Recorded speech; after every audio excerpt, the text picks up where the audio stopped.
आज मु आपण मानकु देखिबाकु जाउची सागु पणा। आगकु शिवरात्रि आसुची। आपण माने समस्त याको करिकी खाई परिबे किंबा कोनोसी जदि व्रत उपवास करूचंती तेबे सागु पणा करिकी आपण खाइबा बहुत सहज हबो आ एटा देह पई भी बहुत भलो। तेबे चलंतु तयारी करबा स्टार्ट करबा। मु सस्मिता आपण मानकु स्वागत करूची सस्मिता महांती ओडिया रसोई रे।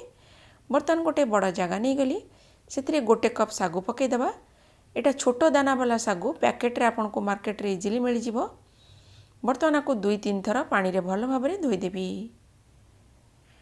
2-3 थर भल भाबरे धोइला परे बर्तमान एथरे पानी पकेकी मु गोटे राती भिजिया पई रखी देबी किंबा 3 रु 4 घंटा भिजिया पई छाडी दियंतु।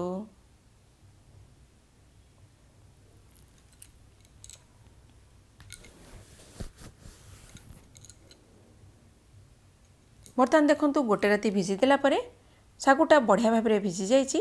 बर्तमान जीवा नेक्स्ट प्रोसेस को 4 रु 5टा कदली को एमती स्लाइस करके काटी देइछि। अंगूर को भी छोट छोट करी काटी नहीं। गोटे सेव को भी स्लाइस करी छोट छोट काटी देइछि। किछि डालिंब मजी नहीं,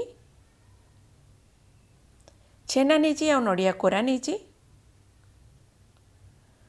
चीनी नहीं, गुजराती गुंड नहीं आ गोलमरीच गुंड नहीं। मीठा आपण पसंद हिसाब से जी चाहिए से करेंगे। किछि क्षीर नहीं चाहिए आप दही भी नहीं पारे। बर्तमान जीवन चलतु तैयारी करने। बर्तमान से जो जगह नेली से मु कदली को जो काटिक रखी पकईदेली। अंगूर को भी पकईदबा, सेव पकईदबा, नड़िया कोरा जो करके रखी पकईदेवी, छेना पकईदबा।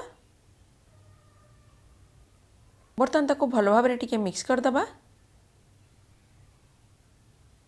चीनी पकईदेली। आपण स्वाद अनुसार आपण चीनी पकई पारे जी इच्छा आपणकर। बर्तमान गोलमरीच गुंड भी पकईदबा, टिके गुजराती गुंड पकईबा,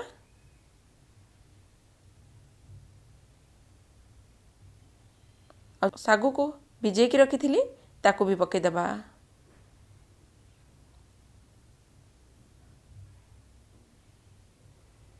बर्तमान क्षीर पकईदेली। क्षीर जगार चाहिए आप दही भी पकई पारे।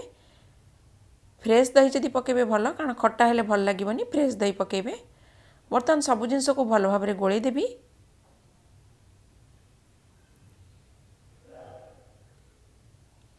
सबको भल भाव में गोले देला परे मु जो डालिंब मंजी रखी थी ताकू भी टिके ऊपर पकईदबा। देखंतु केते इजिली केते बढ़िया भाव में आपण साबुदाना पणा घरे इजिली तैयारी करि परिबे। आपण माने घरे आकु थरे तैयारी करंतु।